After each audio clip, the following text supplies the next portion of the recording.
Hello and welcome to the 10th event of Quack's Marble Clash, Jousting.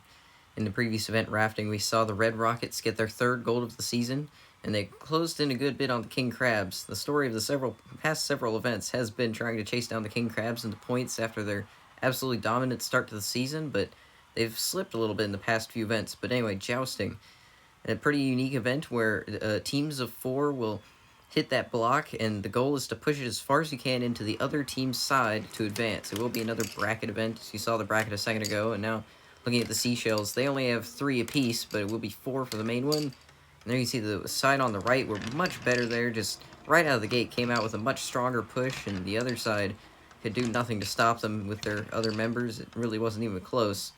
So we head into the first match, which is a familiar one, the King Crabs versus the Positrons. And the King Crabs off to a better start, but the Positrons are... Oh, the good push there from their second marble. That should seal the deal. The King Crabs can do nothing to stop them after that. And the Positrons will be moving on. We've seen that happen before, past couple bracket events. The King Crabs and Positrons have been first and last in the standings, respectively, for several events, but the Positrons, once again, will be moving on over the King Crabs. Now the Slush Rush and the Stingrays. Slush Rush coming on and coming up from a couple of medals, but they're not doing so well here. The Stingrays well ahead, and then there's nothing they can do. The Stingrays, pretty easy victory there. Really, their second member once again. Their Slush Rush were all out of sorts, just banging up against each other, bouncing around in the track. And 3.7 centimeter victory for the Stingrays. So we head into match 3, which is the Purple Flames and the Terra Titans. See how they do. The Terra Titans did have some success in block pushing, which should theoretically help them, but it's not working here. The Purple Flames have a slight lead, and will this Anchor Marble do it? No. The Purple Flames will move on. It's funny, we've seen both of the top 2 from block pushing get knocked out here, so it really is a different skill set. It's a lot more about keeping your marbles together and putting up a good defensive block.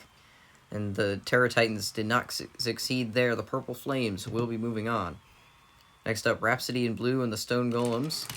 And Rhapsody in Blue coming out of the gate quick. It looks like the Stone Golems lost one on the right side, and they're just getting destroyed. Rhapsody in Blue will easily advance. Oh, you can see there, one fell out of the track from the funnel, and they were already losing badly. That can't be good for them. That member has to be a bit disappointed.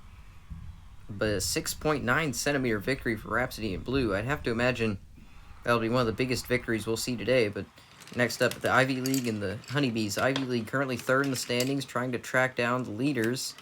And they're already winning here. It looks like they had the same problem as the Stone Golems. So they only had 3 members, but unlike the Golems before them, they will actually take the win here. The Honeybees, despite having this opportunity, just could not get anything done.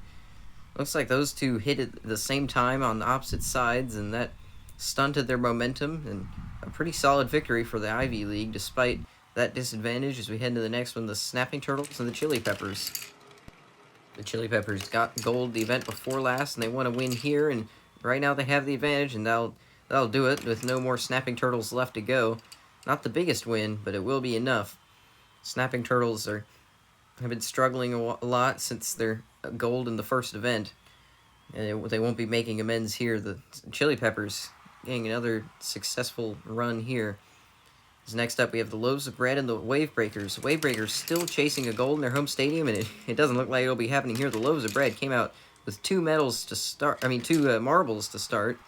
Wave Breakers were fumbling it pretty much from the start. Loaves of Bread will easily move on here. That was a pretty solid victory, not quite as much as Rhapsody in Blue, but a 3.8 centimeter victory will definitely solidify the Loaves of Bread as one of the teams to watch.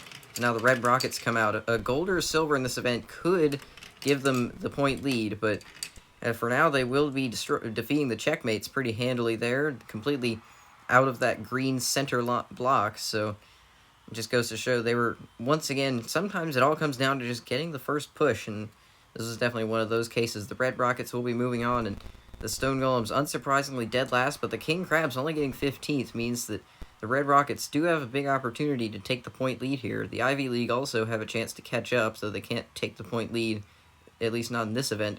So we look at the bracket now. Several surprising teams moving on, but both the Ivy League and Red Rockets moving on 2 events in a row now. So we head into the Positrons and the Stingrays. The Positrons still chasing a medal, still have yet to get one. The Honeybees as well, but they've already been eliminated. And the Positrons winning here, and they're going to do a good job. That's going to push them to the top 4, hopefully give them a good chance at getting a medal finally, but we'll have to see. The Stingrays coming up just short. They almost had the Anchor Marble get them the win back, but it would not happen. Now Rhapsody in Blue and the Purple Flames. Rhapsody in Blue not winning right now, not quite as dominant as the other rounds, but now the Purple Flames have a good comeback. Oh, and what happened there? That final member of the Rhapsody in Blue just fell out of the course, and disappointing their team, but the Purple Flames will be moving on to the top 4. That's another team that could definitely use some points mired in the mid-pack, and Rhapsody in Blue as well, but they won't be getting it here. They'll have to settle for 5th at best. And now the Chili Peppers and the Ivy. This is a familiar matchup from the Slalom. Both of these two had great runs in the second round there, but right now the Ivy League have a big lead. The Chili Peppers not setting up any kind of defense, and the Ivy League will come away with a pretty easy victory here. The Chili Peppers even had a lead from the start, but completely fumbled it there, just didn't set up any kind of defense, and the Ivy League will get a pretty easy advancement into the top 4.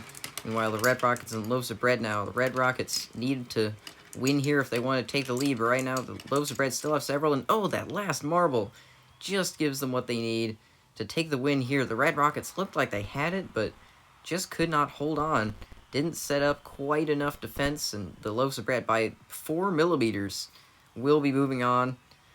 And that means that we can see the semifinalists, the Positrons, the Purple Flames, Ivy League, and Loaves of Bread. The Red Rockets will not be taking the point lead. King Crabs can rest easy, but now the Purple Flames and the Positrons. And the Purple Flames already had 2 marbles before the Positrons could get one. Oh, the Positrons! They lost one there. That'll give a pretty easy victory for the Purple Flames. The Positrons will now have to win the 3rd place match if they want to finally get a medal here. Purple Flames, meanwhile, guaranteed at least a silver, which is definitely what they want. So far, only 1 medal this season that came in bowling, but now the Purple Flames will be moving on by 3.1 centimeters.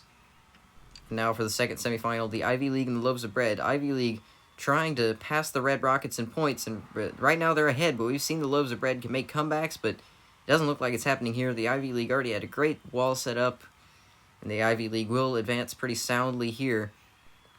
They might just be able to pass the Red Rockets in points if they get the gold here, but they'll have to get through the Purple Flames. The Ivy League, surprisingly, 3rd in the standings, but they don't have a single gold yet. Could this be the event where they do it? Of course, first we have to go to the bronze medal match, the Loaves of Bread and the Positrons.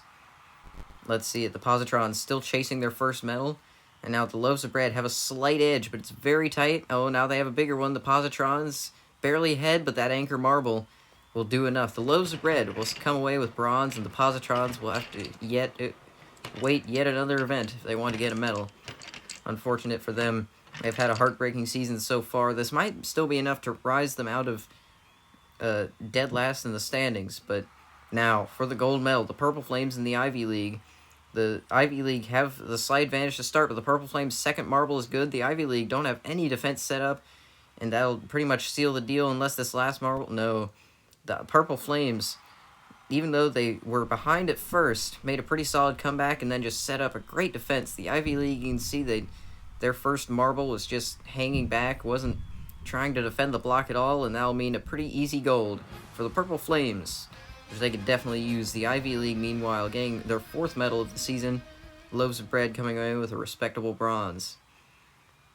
So there you can see, we saw some pretty sizable wins. Of course, that first round match between Rhapsody in Blue and the Stone Golems was definitely the most dominant performance we saw, but now looking at the standings, the King Crabs, as we already knew, hold on to the lead. The Ivy League couldn't quite get the gold, meaning they're still a point behind the Red Rockets, but now the gap has closed in quite a bit. Those top 3 really far ahead of 4th place with the Purple Flames, but it's all still to play for as we head into the 11th event, which will be Sand Moguls, so stay tuned, and thank you for watching.